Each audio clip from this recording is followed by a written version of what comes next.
Hello friends, ఎలా ఉన్నారు? అందరికీ సలహాలు ఇచ్చే మీరు ఉదయం టైంకి లేస్తున్నారా? లేవలేకపోయినప్పుడు ఎంత ఫన్నీగా అనిపిస్తుందో కదా. మీరు మీ అలవాట్లను నియంత్రించలేనప్పుడు ఒక లీడర్గా మీ మాట ఎప్పుడు గెలవదు.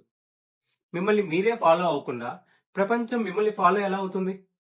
లీడర్షిప్ అనేది ఒక హోదా కాదు, అది మీ అలవాట్లకు విలువలకు మీరు కట్టుబడి ఉండడం.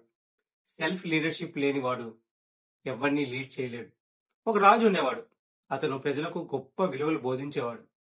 కానీ కోపంలో తన నియంత్రణను తనే కోల్పోయేవాడు.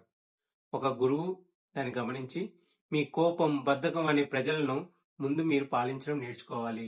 అప్పుడే బయట ప్రజలను పాలించే అర్హత మీకు వస్తుంది అని సలహా ఇచ్చాడు. Think about it. మీ శరీరం, మీ అలవాట్లు అనేవే మీ మొదటి రాజ్యంగా అనుకోండి. ఆ రాజ్యాన్ని ముందు మీరు నియంత్రించగలిగితేనే మీరు ఇతరులకు ఆదర్శంగా నిలబడగలరు. మరి ఈ సెల్ఫ్ లీడర్షిప్ పెంచుకోవడానికి 2 ఇంపార్టెంట్ యాక్షన్స్ ని చూద్దాం. యాక్షన్ నెంబర్ 1, విలువలకు కట్టుబడి ఉండండి. మీ అత్యంత ముఖ్యమైన 3 ప్రిన్సిపల్స్ ఏమిటో రాసుకోండి. వాటికి ఎప్పుడు కట్టుబడి అలానే ఉండండి. యాక్షన్ నెంబర్ 2, పరాజయానికి బాధ్యత తీసుకోండి. తప్పు జరిగినప్పుడు ఇతరులను నిందించకుండా దీనికి నేనే బాధ్యుడిని అని ఒప్పుకోండి. మీరు మిమ్మల్ని పాలించుకోవడంలో విజయం సాధిస్తే ప్రపంచం మిమ్మల్ని తప్పకుండా ఫాలో అవుతుంది.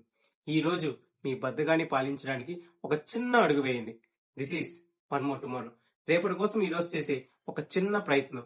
మీరేం చేయాలనుకుంటున్నారో దానికి ప్లాన్ చేయండి. ఇప్పుడే మొదలు పెట్టండి. సైనింగ్ ఆఫ్, మీ వీకే.